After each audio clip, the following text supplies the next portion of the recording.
आणि यानंतरची बातमी operation tiger संदर्भातली खासदार ओमराजे निंबाळकर यांच्या संदर्भातली। खासदार ओमराजे निंबाळकर आमच्यासोबतच आहेत असा दावा शिवसेनेनं केलाय। शिवसेनेतल्या सूत्रांनी एबीपी माझाकडे हा दावा केलाय।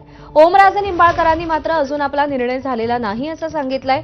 मतदारसंघात जाऊन चर्चा करून निर्णय घेणार असल्याचं ओमराजे म्हणतायत। ओमराजेंच्या वक्तव्यानंतरही शिवसेना मात्र ओमराजे आमच्यासोबतच असल्याचा दावा करतेय, ठामपणे सांगतेय। तर ओमराजे निंबाळकर यांची भूमिका नेमकी काय यावरती ऑपरेशन टायगरचं भवितव्य ठरलेलं असेल। ओमराजे निंबाळकर यांचा अजून निर्णय झालेला नाही असं त्यांच्याकडून सांगितलं जातंय।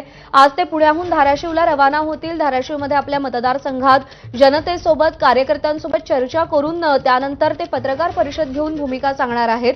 पण असं जरी असलं तरी सुद्धा शिवसेनेकडून मात्र दावा केला जातोय की ओमराजे निंबाळकर हे आमच्या सोबतच आहेत। ओमराजे निंबाळकर यांनी अजून स्पष्ट भूमिका जाहीर केलेली नसली तरी सुद्धा ते आमच्यासोबत असल्याचा दावा शिवसेनेतल्या सूत्रांकडून केला जातो। एबीपी माझाशी बोलताना शिवसेनेतल्या सूत्रांनी ही माहिती दिलेली आहे। सोमेश कोलगे आपले प्रतिनिधी आपल्याला या सगळ्या संदर्भात अपडेट देतील। सोमेश, खरं तर ओमराजे निंबाळकरांच्या भूमिकेवरती ऑपरेशन टायगरचं भवितव्य अवलंबून आहे, त्याचा फैसला आज होणार आहे। एकीकडे ओमराजे म्हणतायत की निर्णय अजून झालेला नाही, दुसरीकडे शिवसेनेला विश्वास आहे की ते त्यांच्यासोबतच आहेत। नेमकं काय सत्य आहे? प्रज्ञा, काल एकतर पवनराजे निंबाळकर खून खटल्याचा निकाल आल्यानंतर त्याशिवाय ओमराजे निंबाळकरांनी माध्यमांशी बोलताना त्यांच्या राजकीय निर्णयाबद्दलची प्रतिक्रिया दिली।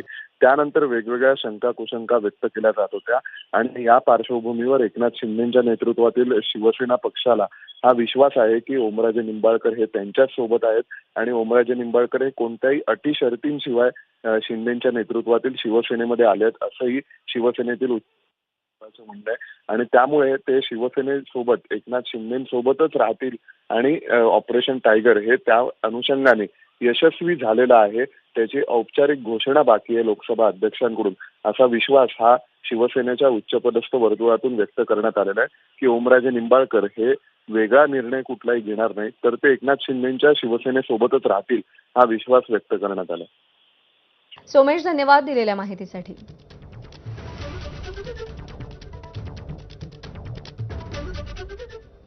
यंदा एल निनोचा मान्सूनवरती परिणाम पाहायला मिळतोय आणि